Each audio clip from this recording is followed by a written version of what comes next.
There we go. There it is. Okay, Hey. if you're watching, you can go to twitch.tv/BetQL and watch us. Let's start with you. You were the guest on the show, done an awesome job. What do you got for us? Okay, so I have a few things. Brewers money line, minus 165 against the Orioles. Whoever's playing the Orioles, I'm going to take their money line because the Orioles kind of stink. Also, Mets money line, plus 130, so there's a little value there. They're playing the Nationals. Red Sox money line, have to take them, minus 125 against the Tigers. Also, I'm going to go with a K prop here. It's a little bit of a risk, but Michael Wacha over 4.5 Ks. Ooh. I was looking at what he did last season, and he went over quite a bit. And I know he didn't do so great in spring training, but that's spring training. So I'm thinking Michael Wacha over 4.5 Ks against the Tigers as well. Throw that in there.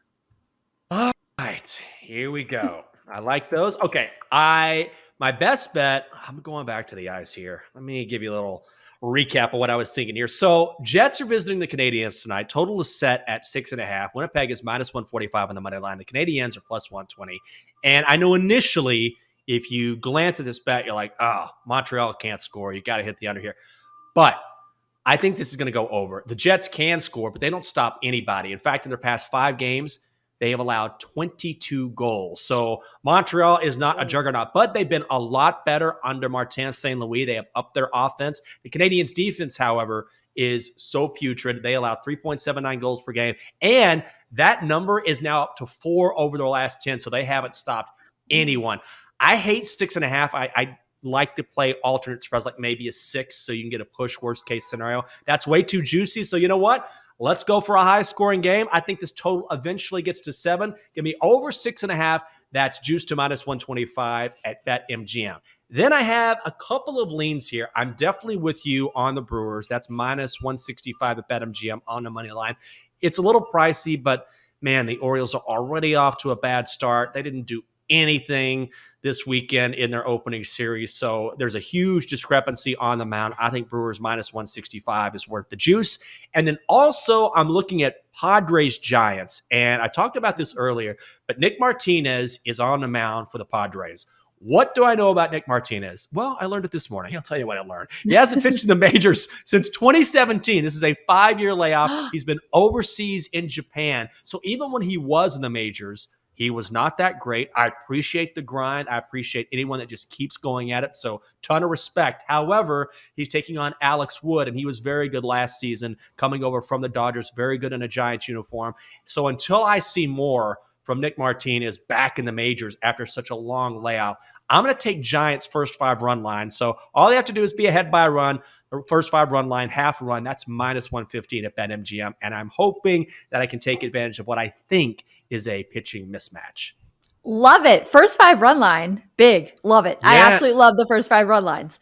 I love it. And K props I have found, and as many probably have found, are so tough at the beginning of the season. Oh, because you never know how these pitchers are going to shake out. Again, work out the kinks. You just never know. Maybe they're on, then they're off, then they get injured, then they're Scherzer and DeGrom were the Mets beacons of light, and now you're like, wait, what's going on? Is Scherzer even going to start the next time now? You never know. DeGrom out completely. K props are a little tricky, but I like the little risk there. Also, and again, anyone with playing the Orioles, absolutely. The Brew Crew all the way today.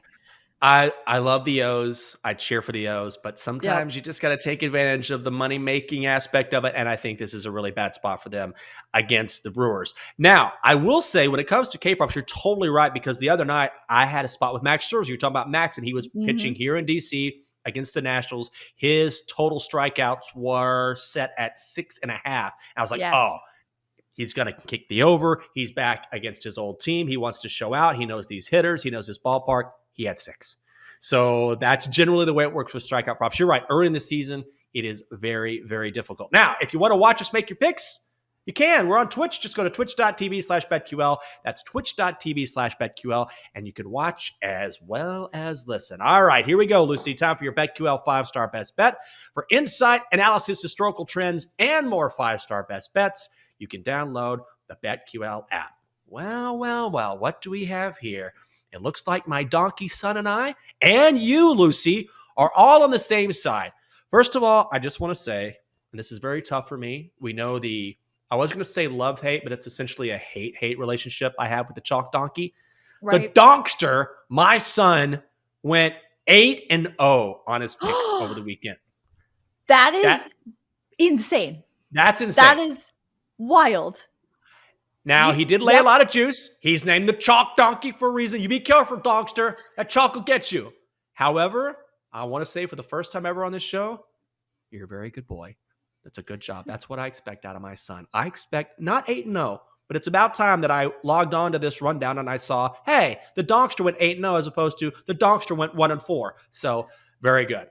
The Donkster says Brewers minus 165 versus the O's is a 5-star best bet, and also says a 4-star best bet is the Giants and the Padres. Now, the Donkster likes the Giants on the money line at minus 150. Still, those are two games I'm on. I'm telling the Donkster here. Or maybe he's telling us because we went first. He is the one that has a tail, so maybe he's the one who's tailing us. This is my first Donkster experience, and he's gone 8-0. So this is a fantastic thing right now for your son. Maybe you're a good luck so charm. Wait a second. Hold on. Do I hear the Donkster? Do we have any chance of hearing my son this morning? I'm thinking that's a no. I'm just talking slower and slower, hoping. No, he's being quiet. No. Here's what it is. I am not a parent, but I consider myself an expert at being one. And I think this is a situation where the Donkster finally did something right. And instead of continuing to long for my attention and my approval, he's acting out. He's being a teenager and saying, what? Donkster, if you're going to say something, you be nice. Don't brag to me. That's how you get in trouble. Humble. Your father taught you to be humble. He says, Dad, I went 8-0. How about a stroke on the old back of the neck here? You'll get it when I'm back in studio, but you better win tonight. And then take him for ice cream. And then we'll go get malts together and we'll talk about your day. How was your day, son? I'm trying to reconnect after years of being a deadbeat. Yeah, well, just get him. Yeah, get him some light up sneakers. You'll be fine. Okay, that's good. I always need advice on how to be a father.